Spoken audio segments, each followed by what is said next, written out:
Welcome to Red, White, and Blue. I'm Gary Polland from the right, and this guy next to me is David Jones, and he's from the loony left. This week on our show, we're going to be talking about the 40th anniversary of the Great Women's Conference at the University of Houston. We actually have a couple of people that participated in that conference, so it'll be fascinating to talk about where are women in politics today. Have we made progress? Have things gotten better? Fascinating topics, and we have three great guests, David, that we ought to listen to. We might learn something. Dr. Leandra Zarnow of the University of Houston Department of History, Nancy Sims, the U of H Department of Political Science, and longtime Democratic political consultant. Don't know. Small D Democrat, who I've known forever, and of course, one of my favorite conservative women political consultants, Jessica Colon. Very lengthy introductions, Gary. They're all wonderful. I want to welcome you all to the show. David then gets the first question. Dr. Zarnow, your specific teaching in the Department of History is U.S. history of women in politics. That's correct. Is that what it is? And what did you in the big party that we had in Houston, the 40th anniversary, what was your takeaway from that in terms of the likelihood of more women being interested in politics as a result? Right, so we were commemorating the 40th anniversary of the National Women's Conference, which happened here in 1977, and there were 2,000 elected delegates from 50 states and 6 territories, and upwards of 32,000 just observers. State meetings, all told, about 150,000 people participated in this experiment in democracy, and really started to think about what women wanted in terms of policy action. And so there was a 26-plank policy national plan of action that was given to President Jimmy Carter in 1978. And so we took stock of this moment, and this was actually the first time that there's been a reunion of this conference that has come back to Houston. So a lot of folks who hadn't been here for years came back, and all told about 700 people were thinking about this question and, what's different in 2017 than it was in 1977. We had historians and archivists and students and these former participants wearing their blue bows to designate that they were here way back then. And so it was a raucous time at University of Houston. Of course, we can't talk about any of the issues that might have been discussed because it might tread on somebody's hurt feelings, But Nancy, you were there? Yes, in Right. 77. And 77. I hate to give my age away, You but had to be a kid. You had to be I in was elementary 18. school. I was Her mama 18. brought her. That's right. No, that's not true. There I was have been times in history when, because of certain events, one of them was when Clarence Thomas was nominated. Subsequent to that, there was a huge wave election, if you will, of U.S. senators. We now have results from a couple of elections in Virginia that suggest that women voters went 60-40 for the 2 governors in both Virginia and New Jersey. Blue states, So, they're still blue. where are we in terms of possibly having another wave election for women candidates? Well, I think that's highly possible in 2018. But the challenge that we've had in recent years, and this was discussed at the conference, is that our pipeline isn't strong enough for women to run. We start them at local and state levels, and both Jessica and I have done a lot of that work, and they get elevated. But what the problem has been is in recent years we've had fewer and fewer women running at the local levels other than for positions like judge. And you know why, don't you? Well, yes, because politics is nasty and ugly, and they don't want any part that of it. is so chauvinist, Gary. No, it's true. Men feel That the is same so way. chauvinistic. Men feel No, the same way, that's don't like- they, Jessica? No, look, little ladies shouldn't get involved in No, politics. that's not what I said. You didn't listen. As a political consultant out there in the trenches on a daily basis, I haven't, fortunately, had a shortage in my pipeline of folks women that are coming through and running. And sometimes I even take stock and realize that over half of my roster might be female, and I don't even think about it. It's who's coming to me that's qualified, who has the capacity to run, who has the wherewithal to run. I put everybody through the same gauntlet when I ask them if they want to be a candidate and they want to work, and what it takes to go the distance and get elected. It's really hard work, no matter who you are, male or female, young or old. Capable of raising money or not raising money. It's a slog to get to the finish line and win. So, I think I've seen women of all ages, and actually this year we have some of our youngest women running on the ballot. It's very exciting. But we have a great bench coming up here on the Republican side in Harris County. We have amazing judges sitting on the bench right now that are women, and we have great women that are running for state representative this time too, to enlarge that presence in the state house. Nancy might be very happy to hear that there are women running for the state house, given that she is at least one of the members of our panel here who understands that women in the state capitol have developed a spreadsheet where they have chronicled the abusers in the state capitol. Good. I really wanted to talk about the conference and a little I'll tell bit you, more. Nancy, and you can. What I'm interested in, we'll forget his question. Yes. Let's talk about the differences between 1977 and now. Yes. How much progress have women made as candidates, regardless of party, getting involved in politics, getting involved in public policy? And the related question was, have women involvement made a difference in the political life of the country? Absolutely, and that's something I teach in my class, which we call her story rather than his story. So we like to talk about her story, which is very much unwritten at this point. Well, it's actually quite a vibrant field, and one thing that we're looking for right now is tracing women in politics over time. And what's interesting is that we haven't actually made as much progress as was expected. So the National Women's Political Caucus, which was founded in 1972, predicted that by 2020 there would be gender parity in U.S. Congress. And that's just not the case. And so, for instance, right now in 2017, 19.6%, or 21 out of 100 in the Senate and 84 in the House.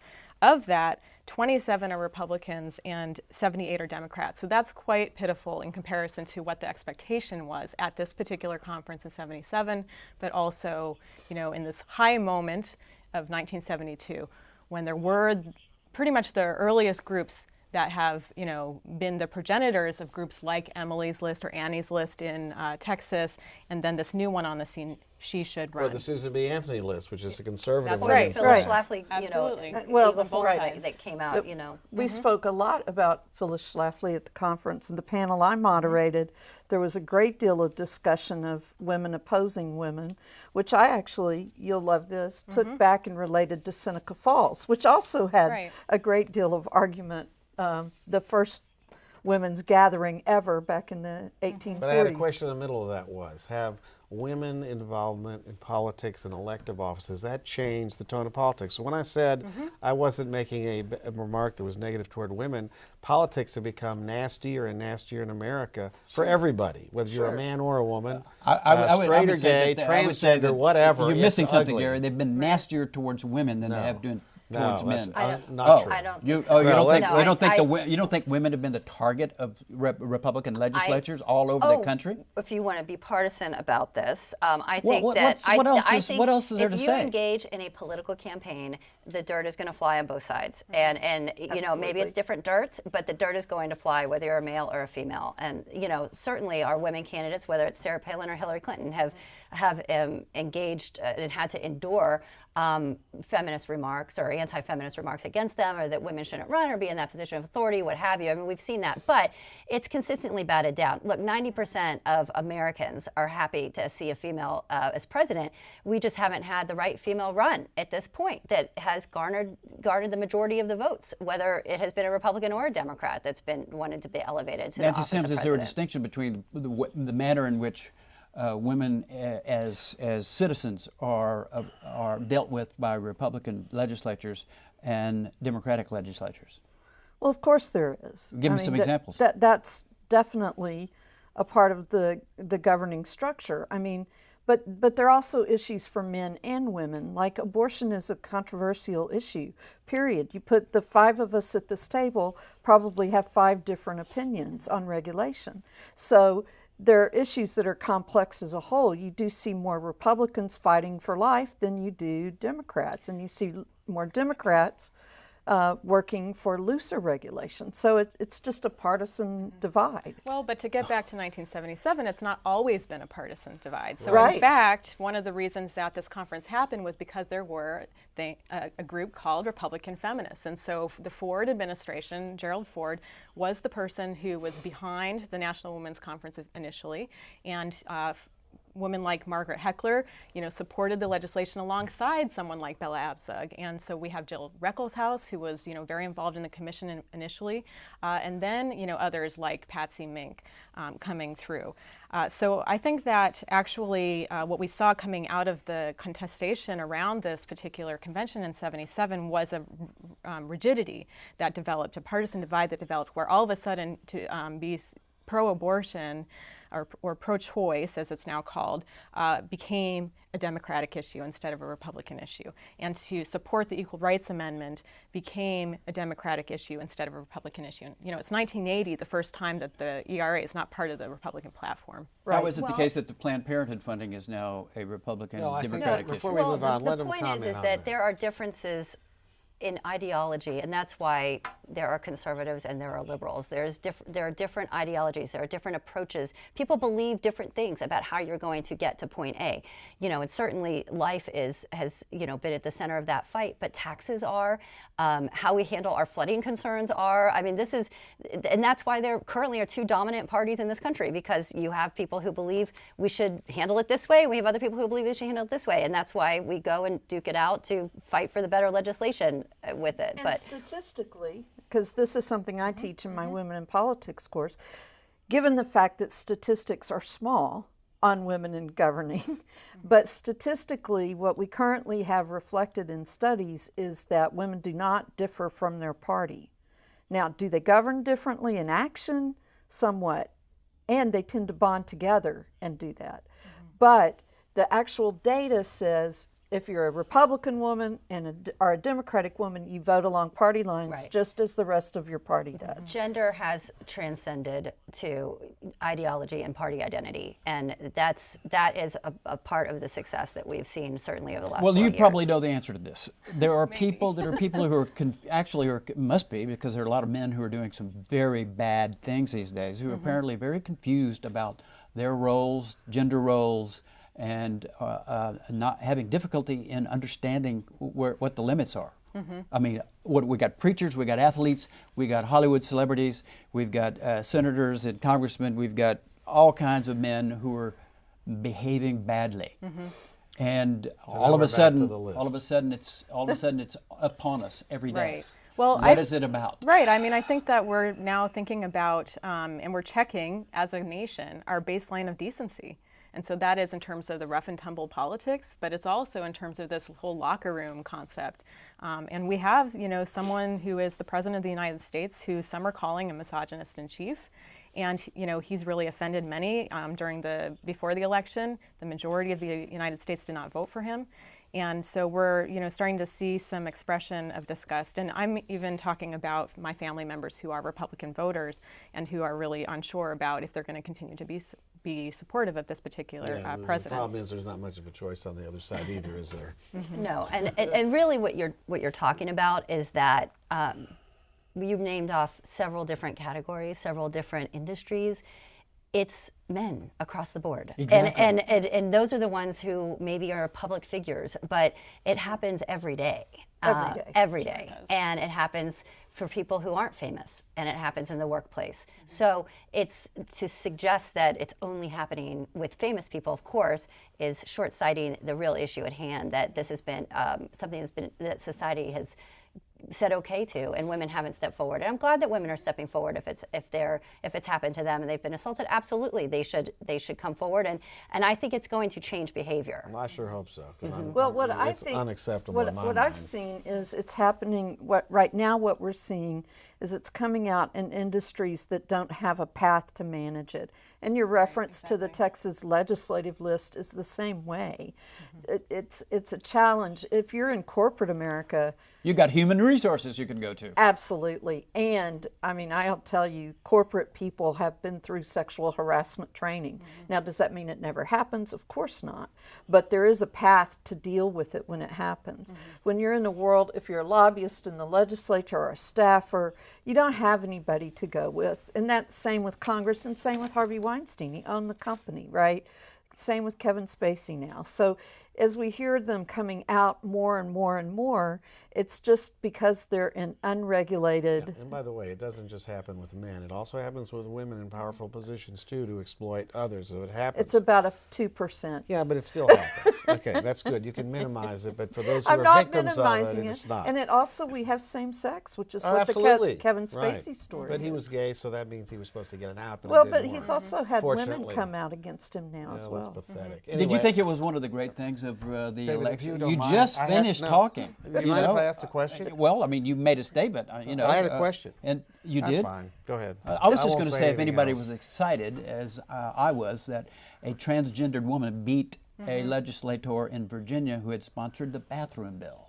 Okay. What Was does that that- have to do with women in No, politics? it has nothing to Nothing. do Thank with. you. Well, Let's A move lot.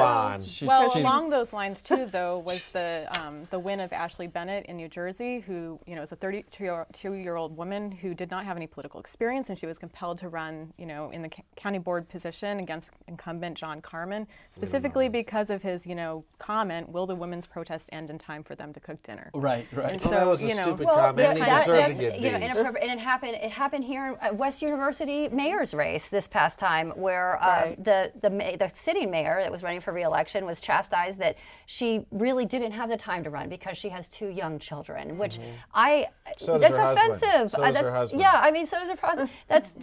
It's just, there is not a place for that in this That day and needs age. to be. And if you run on your qualifications, if you run on your convictions, let the voters decide.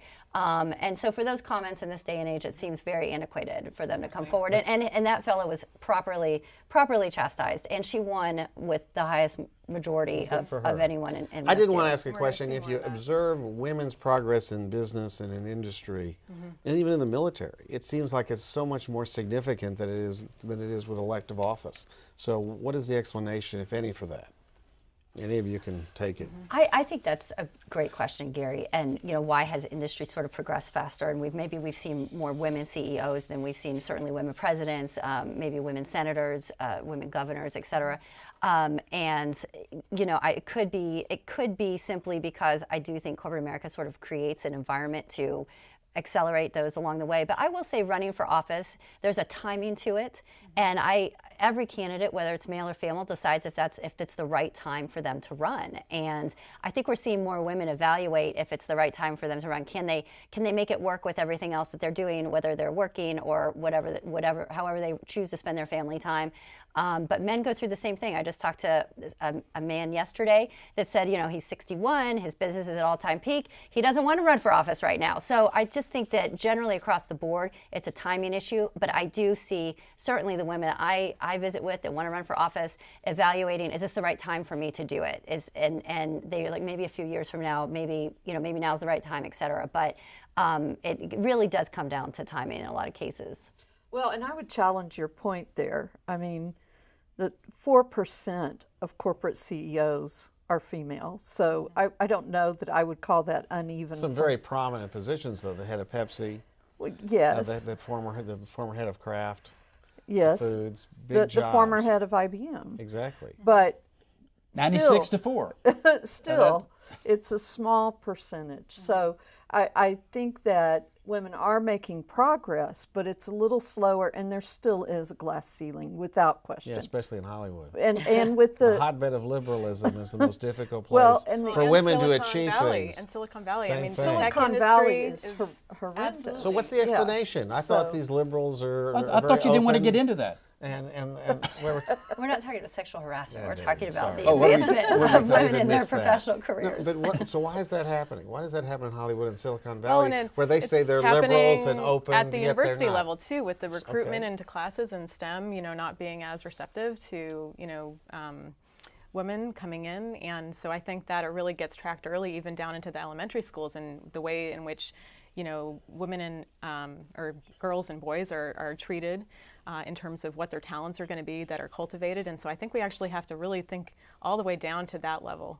I'm glad you brought up STEM, because I have a daughter that's in 6th grade now, and they have made STEM an active part of the process to encourage the children to engage with that. But I also have seen it all the way through the high school level. As I'm starting to look at high schools, they're talking about STEM and the engineering and mechanical engineering classes, et cetera, technology classes, making that a focal point for for the girls in the school, for the young women in the schools to take an interest in and making it available, making a very targeted and disciplined approach to make sure that that's accessible to all the Everyone's doing students. that, from the Girl Scouts to on, but the problems begin at such an early age, the challenges and the choices that kids make. So it's a systemic problem that still goes back to our view of traditional roles for women. Because I've read the numbers that said that, in our major colleges in America, Right. Number one, well, you have Asians, then you have white females, Right. and then you have African American females who are ahead of white males who Right. are in decline in terms of the numbers. And of course, then you get to Hispanics. 60% of American college students are female. Right, so that But should ask a reflect in the female system. about being in our computer science program or any program like that. Now you'll find a lot more in medicine, biology, Right. that path. History. But for some reason the technology piece itself is very challenging. Well- And we also don't see a whole lot of women in the business school. That's right. So it's an interesting path. It's just that, like, women don't necessarily get pushed that direction. And even if they do, I've had students who've been in our computer sciences classes and they start and drop out and change Really? because of the treatment within the program. Oh. So we It's sort have of like the first women that went to law school, Gary. Oh, it was not easy. It wasn't easy, and I it recognize wasn't. And No, it Phyllis wasn't. Schlafly was one of those. She was. Yes, she was. Harvard. Was one of those. well, what do you think is behind the effort these days for males to dominate women in the workplace and in our politics? What is going on that is causing them to use violence more often than not?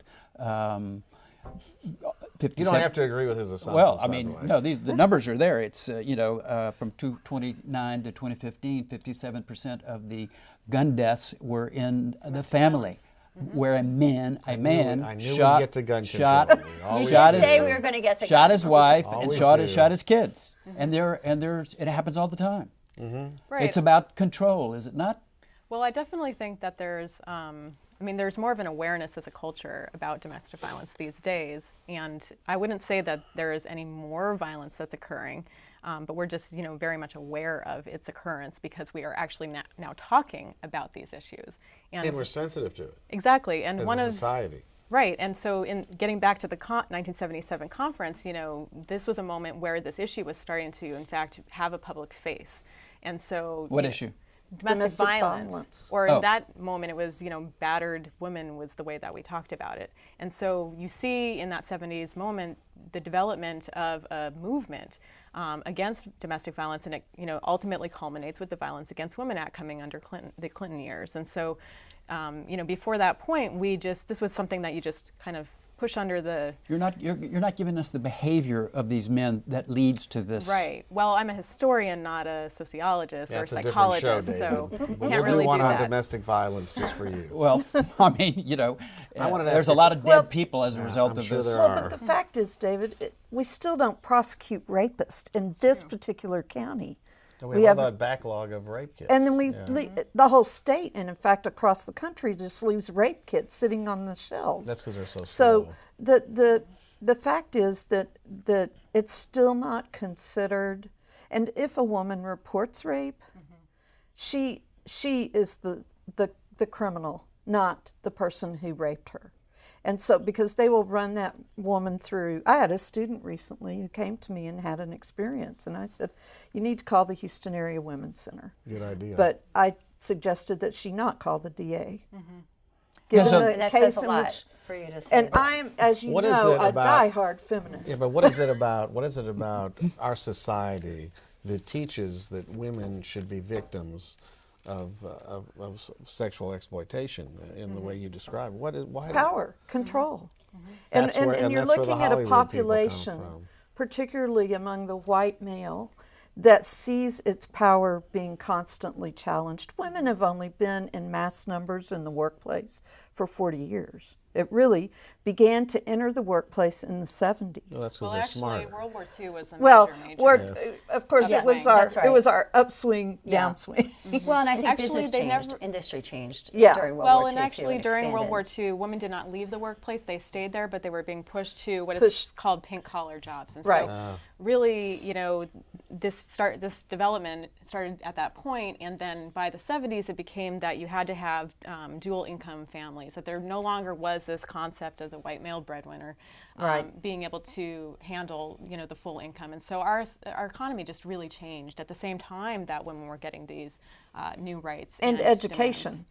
Right, And exactly. education had changed. I mean, it was Title IX that opened up a lot of the schools. That is true. And so access to education expanded. I got a 30-second question for you, Jessica. Okay, I'll do my best. Given the takeaways from Tuesday, and as I previously described, Which this- ones? Locals? Okay. State? More Well, off we topic. didn't have any local stuff that I Yeah, know we of. did. HISD. They weren't as significant as the other elections, different and the main referendum that gave them expansion of Significant to the Medicaid. debt we just incurred on Hi, Tuesday. David. You don't, Yes. you don't see a wave coming for the Democrats No, because of no. Tuesday. David, I see a wave coming because the show's over. Very rarely do these off-year elections Jessica, indicate where midterm time's up. elections We'll gonna bring you go. back. Yeah. Thanks for being here, Jessica, Thank Nancy, you. Thank you. Leandra. I Leandra. want to Fun. celebrate our Thank you. femininity. And we'll see all you next together. week on Red, White, and Blue. We'll still be talking.